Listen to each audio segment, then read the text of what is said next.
जय विश्ववंत।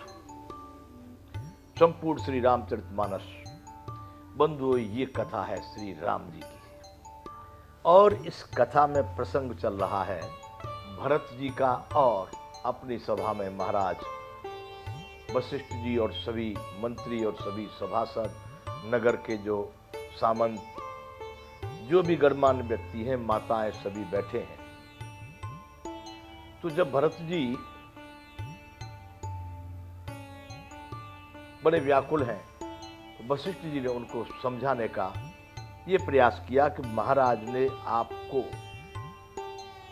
राजा यानी आपके पिताजी ने आपको राजपद दिया और आपको वह पद स्वीकार करना चाहिए, अर्थात आप यहाँ का राजकाज संभालें।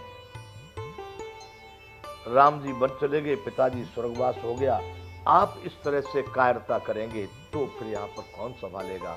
प्रजा भी दुखी होगी, सभी नगर निवासी, कुटुंबी सब। वशिष्ठ जी ने अनेक भांति से प्रयास किया है कि तुमको कोई भी दोष नहीं होगा। वशिष्ठ जी का विचार अब तक इतना था कि कदाच भरत जी को पिताजी के स्वर्गवास का शोक है, इसलिए ये वो नहीं करना चाह रहे। परंतु भरत जी का विचार ये नहीं था। भरत जी का विचार था, मेरे कारण राम को वन जाना पड़ा।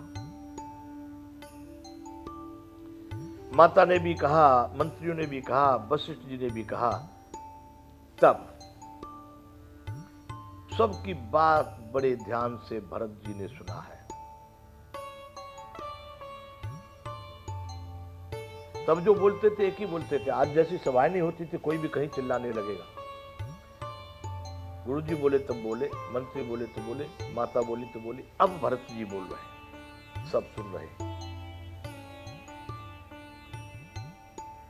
भरत जी ने कहा, गुरु जी ने मुझे वही उपदेश दिया है जिससे मेरा हित हो और प्रजा का भी हित हो, सबका कल्याण हो। वही उपदेश मुझे गुरु जी ने दिया है। माता ने भी उसका भली भांति समर्थन किया है, मंत्रियों ने समर्थन किया है, सबका विचार यही है। लेकिन अब मैं आपसे एक बात पूछता हूं।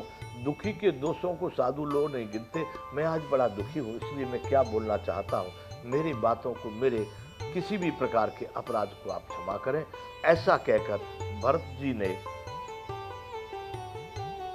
गुरु जी से, मंत्रियों से, सभी जो सभा में बैठे हैं उनसे बात कही।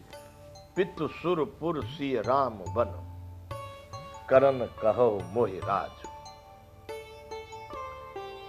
एते जानो मोर हित, कै आपन बड़काज। पिताजी सुरपुर में है, सीताराम वन में है, और आप मुझसे कह रहे हो कि राज करो, राज सिंहासन पर बैठ के राज करो। एते चाहो मोर हित, इससे आप क्या चाहते? मेरा हित होगा। के आपन बड़काज, या आप ये मानते कि आपका कोई बहुत बड़ा कार्य सिद्ध हो जाएगा? ऐसे आपके मन में विचार है कि मेरे राजा बनने से आपका कोई बहुत बड़ा कार्य सिद्ध हो जाएगा? बंधुओं, ये भरत जी ने पूछा। 177वां दोहा अयोध्या कांड का। कल हम यहां तक ये कथा कर चुके हैं, यहां से आगे अब है। हित हमार सियपते सेवकाई, सोहर लीन मातु कुटिलाई। मेरा हित, आप कह रहे हो राज, मेरा हित था केवल राम जी की सेवा में। मेरा जीवन एक एक पल राम जी की सेवा में लगे। हमारा हित था श्री राम जी की सेवा करना। सो मेरी माता की कुटिलता ने मुझसे छीन लिया। मेरा हित एक ही था। हित हमार सियपति सेवकाई, सोहर लीन मातु कुटिलाई। मेरा हित तो था केवल मैं भैया के चरणों में बैठूं, लेकिन वो मेरी माता की कुटिलता ने मुझसे छिना लिया। आप क्या कह रहे हैं ये ठीक है, आप सब ठीक कह रहे हैं, लेकिन मैं अनुमान दीख मन माही, आनो पाए मोर हित नाही। मैंने अपने मन में भली बात अनुमान कर लिया है। अनुमान, आप सब लोग मुझे बात बता रहे हो, लेकिन मैंने अपने मन में कुछ अनुमान लगाया है, और वह अनुमान है दूसरा कोई उपाय मेरे हित का नहीं है। दूसरा कोई उपाय मेरे हित कौन सा है, वो आगे बताए भी बता नहीं रहे क्या है, पर कह रहे हैं दूसरा कोई भी उपाय मेरे हित का नहीं है। शोक समाजो राजू के लेखे, लखन राम सिय बिन पद देखे। हाँ, सभी आप तो दुखी हो, बड़े शोक में, और वैसे भी सभी मनुष्य जीवन में शोक में जीते हैं। भरत जी कह रहे हैं कि शोक समाज राज कह लेके, यह शोक का समुदाय, राज्य, ये सब मेरे लिए किस अर्थ का है, किस गिनती में, किस लेखा में आएगा। बिनु लखन राम सिय बिनु पद देखे। राम, लक्ष्मण और सीता जी के चरणों को जब तक मैं नहीं देखूंगा बंधुओं, तब तक भरत जी ने कह दिया कि ये सारा राज का जितना समाज है, ये सब शोक समाज है, दुखी समाज है। इसका कोई गिनती नहीं है, इसका कोई भी कहीं भी इसकी गणना नहीं है मेरे लिए। बादी बसन बिनु भूषण भारू। वस्त्र मत पहनो, बड़े आभूषण पहरा दो नगन देह पर, तो वो व्यर्थ है, भार है, शोभा नहीं, सुंदरता नहीं, गुण नहीं। बादे विरते बिनु ब्रह्म विचारू। आज सबके सब लोग उपदेश तो कर रहे, वर्तमान की बात कह रहा हूं बंधु, लेकिन ब्रह्म, बड़े बड़े ब्रह्म के उपदेश कर रहे हैं, लेकिन उनमें वैराग किसी को नहीं है। भरत जी कह रहे हैं उन ब्रह्म विचार वालों के लिए धिक्कार है, बेकार है, उनका व्यर्थ है, यदि वैराग नहीं है तो। यानी वैराग का मतलब है इन नश्वर पदार्थों में राग का न होना।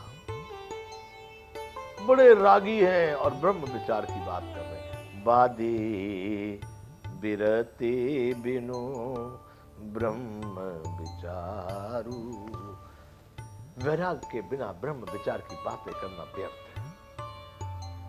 सरोज शरीर बादे बिनु भोगा, बिनु हरि भगति जाए जप जोगा। सरुज शरीर बाद बिन भोगा। बीमार शरीर, बहुत बीमार,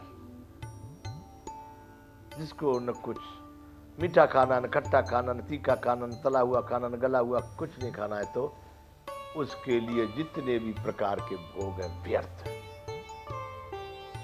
बड़े बड़े भोग हों, अमृत सुदासम जैसे भोग हों, किसी मतलब के नहीं। बाधे शरीर सरुज शरीर बादे बेहु भोगा, बिनु हरि भगते जाए जप जोगा।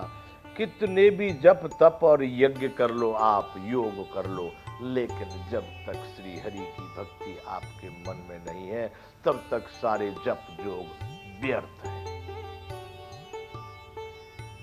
भरत जी कह रहे हैं कि आप मुझको राज पर जो बिठाना चाह रहे हो ना, वो मेरे लिए राम लखन सीता जी को देखे बिना व्यर्थ है।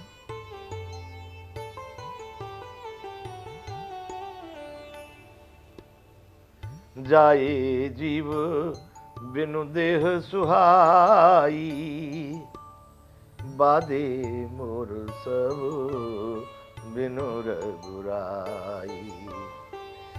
प्राण नहीं है, शरीर बहुत सुंदर है, बहुत सुंदर, लेकिन उसमें प्राण नहीं है, जीव नहीं है, तो वह शरीर व्यर्थ है, किसी अर्थ का नहीं है।